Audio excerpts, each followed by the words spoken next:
And now, your ABC6 Storm Tracker weather with Chief Meteorologist Jeff Denoyer.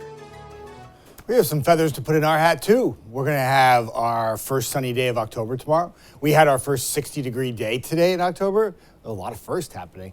We got to get rid of the rain first, too. Sky cam outside. I'm showing the highway to remind you that for the morning commute, the rain will likely be over, but there'll still be probably some wet roads left over from the rain tonight, and there'll be some areas of fog. Don't think it's a big problem for the morning commute, but something to think about when you wake up tomorrow. It won't be bright and sunny. That will happen for your evening commute.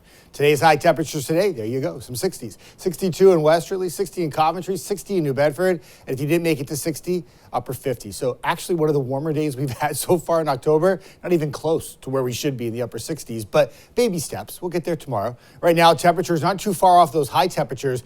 A lot of clouds and some rain this evening have kept temperatures in the mid to upper 80s and likely moving just a few more degrees down, maybe about another 5 degrees. So visibility still has some patchy fog. The rain may move out here by about 1 o'clock in the morning, but the fog is going to be very persistent, especially where you have fog now. It will be hard to get rid of by morning. So in and around the Boston area, some fog extends back now from Worcester into eastern Connecticut, and look for areas to continue to have some fog, even in Rhode Island and southeastern Mass, Bristol County into the morning hours for tomorrow. The rain has been heavy. We've had some thunder. We've had some lightning, all expected through the evening hours. We talked at 5 and 6 how there would be one more push of rain. And here it is, starting to wind down. Still got to wrap this little part right here into Plymouth County through the area.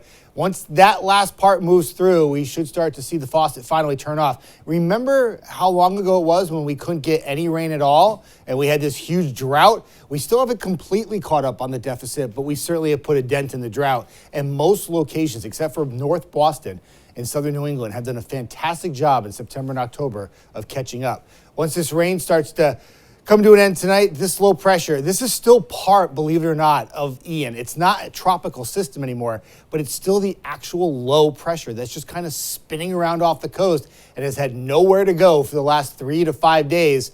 And what it's done is it's either brought rain, breeze, clouds, cool temperatures. We've had it all for the first 5 days of October. Now we need sun. So since October 1st, rainfall totals heaviest across like Long Island and back towards New York City, but a fair share of rain for our area, including some areas picking up like over 4 inches of rain since October 1st in Plymouth County. It's just amazing.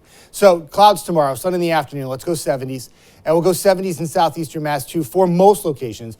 You might get stuck in the upper 60s like in New Bedford, but overall it's a really beautiful day for tomorrow. Hour by hour, give it some time, some clouds to start, pop the sun in the afternoon, and it turns out to be a nice finish. So the last of the showers tonight will continue to pinwheel around the area. And then eventually the clouds will be on the back side of this thing and they will move from northwest to southeast. And by the afternoon, it's glorious, it's nice, and it's wonderful. Going to Friday, more sunshine after a few clouds overnight. And there'll be some showers when you see this right here about Friday, 1 p.m. What happens as we go into Friday night, no rain, just some clouds move in. It's part of a cold front. It's going to take those 70s for Thursday and Friday and take a dip back into the 50s and low 60s for the holiday weekend. Nick. I'm Nick Gordich.